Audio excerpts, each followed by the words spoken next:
Ladies and gentlemen, welcome into the 6 most embarrassing stadiums in America here right now in 2023. This is just my opinion. I could have included a number of these on my list, but my really only criteria was they had to seat at least, I would say, like 30,000 or somewhere along those lines. We want an official stadium here, and these are some of the most embarrassing ones. Starting and kicking it off with, I would just consider it the entire Oakland sports complex, whatever you want to call it.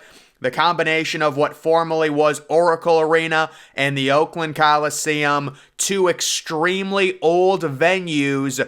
One of them is hanging on by a thread with the Athletics possibly moving, multi-purpose. Mount Davis, it is a horrible stadium, the worst stadium in the MLB.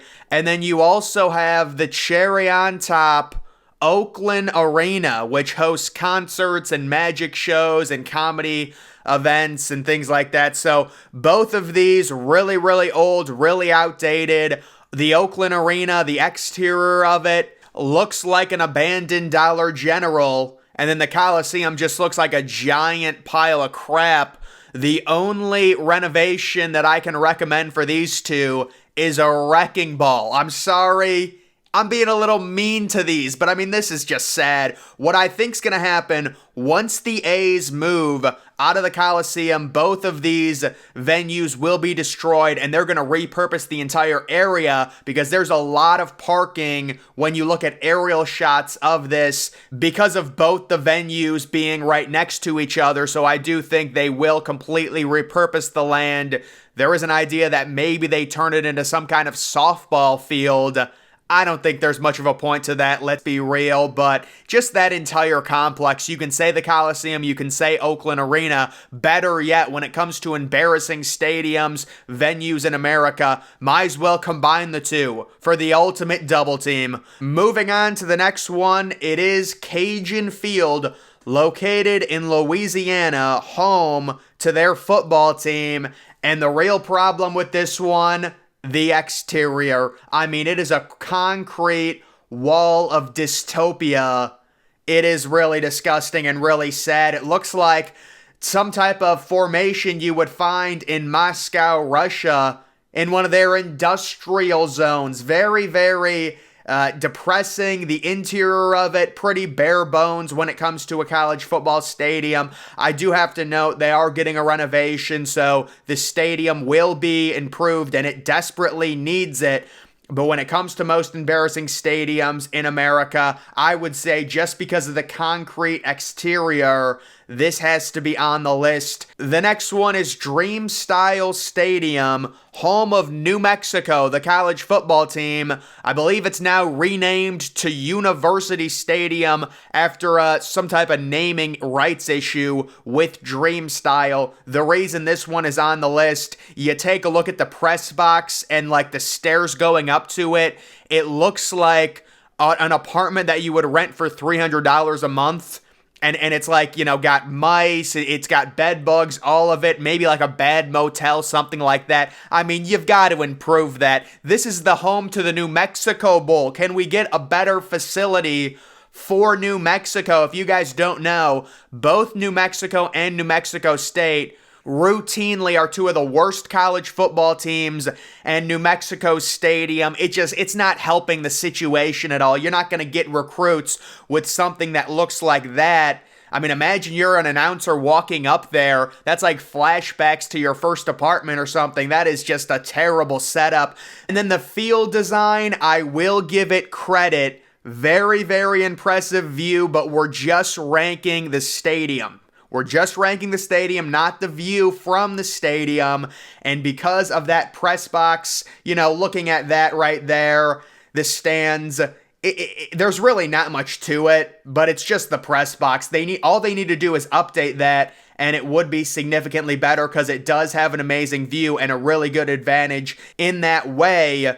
The next one is FedEx Field. This has to be on the list. So guys, what you are looking at right now is really the result of horrible ownership. So Dan Snyder, when he was owning formerly the Washington Redskins and then the Commanders, they really didn't want to spend all that much money on a renovation. If you take a look at FedEx Field and what it looked like before their quote-unquote renovation, which I wouldn't even call it that, but I guess that's what it would be, the entire upper deck was closed. Their original design was pretty dumb.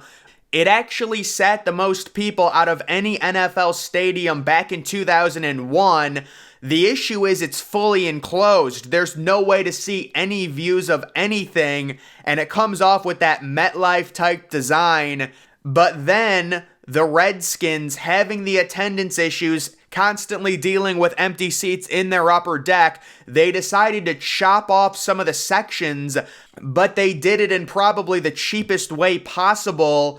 And you can still see like the skeletonness of where the original upper deck was. It just looks so cheap and so bad. And then they put up these FedEx like tarps / boxes in the upper deck to cover some of the seats. It is a terrible, terrible renovation. If you actually put money into renovating it, they should have put standing room areas up there or something. It just looks so bad. I always say it looks like there's some type of disease that's eating away the upper deck. Does it not? That's what it looks like. I mean, it's just probably the worst renovation because there was no money put into doing it. They always thought they were going to get a new stadium. They are, but FedEx Field is regarded by pretty much everyone as the worst NFL stadium, mainly due to its original design being fully enclosed, seating the most people out of anyone. They have attendance issues, so they have to renovate it, but they don't want to spend any money on the renovation, so it looks like crap, and they're stuck with it. They don't even have the next stadium designed yet, so it's at least 4 or 5 years before that comes. They're actually talking about maybe renovating this FedEx Field again. I would say at this point, any money that you dump into FedEx Field is a waste. It's gone. I don't know. I would just say get the new stadium ready ASAP. They're talking about moving from Landover, Maryland, possibly to Northern Virginia. We'll have to see if that ends up happening.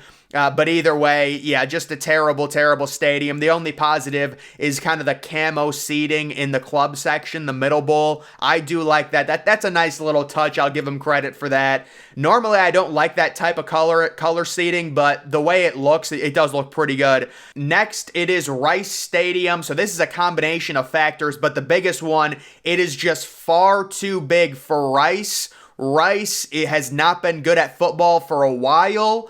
It's pretty much only known for being a place where JFK spoke at. That tells you how old it is, back in the 60s when it first opened, but they have done some renovations. They renovated both of the areas behind the end zones. I'll be honest, the renovation really doesn't look that good. It looks like one of those old libraries to me. Really, that's your renovation? That's what you're going to spend millions of dollars on? And it looks like a old library, but I think that was a 2005 renovation. Originally, it was fully enclosed. The lower bowl was fully enclosed, and then they realized nobody's coming to these games. We have so many empty seats. You can see they've tried to deal with it by putting up tarps, which is one of the worst things you can do. Makes the stadium look even more ugly when the tarps come out and the exterior of it is a complete shell of itself. I guess it does have a little bit of bricking. Oh my goodness. I didn't realize how bad the exterior looked. It looks like a parking garage. But yeah, Rice Stadium, very old. They need a massive renovation or a new stadium or something. The problem is their football program just isn't good. So you've got a stadium that's way too big, that is a concrete, desolate oval of nothing. And that's why it's on the list of most embarrassing stadiums in the United States. And then finally, it has to be the Astrodome. Yes, the Astrodome, which is still alive. I don't know how they haven't knocked it down yet. It is right next to NRG Stadium, which is an NFL stadium currently. Taking a look at the Astrodome, the exterior of it, I mean, it looks like the equivalent of like a 92-year-old woman who's like trying to fight, who's trying to hang in there, and the thing needs to be knocked down. I mean, look at the interior of it. It is completely hollowed out. It's gone through multiple stages of being vacant. This thing has been empty since like 2008 was its last tenant. They tried turning it into a parking garage. It would have been pretty cool to see it as a parking garage, I'll be honest, if they kept the same roof. But overall, this thing, it's got to go at some point. I mean, I can't believe how close it is to NRG Stadium, and the fact that there really hasn't been any push to knock it down. I mean, it's been abandoned for over a decade. It looks old.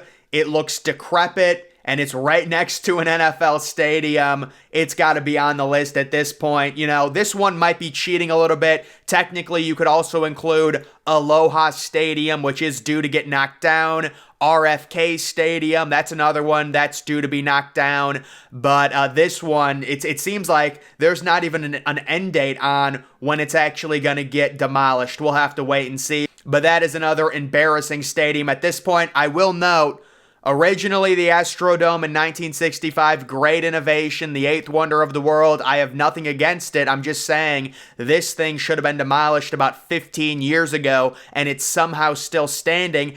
And they don't even have a date on when they're going to knock it down. So it's got to be on the list. But either way, guys, that is just my opinion on the top embarrassing stadiums in America here in 2023. Make sure you're following me on Twitter. Link to that's always in the description. I'm, of course, the Depressed Ginger. Thank you for watching.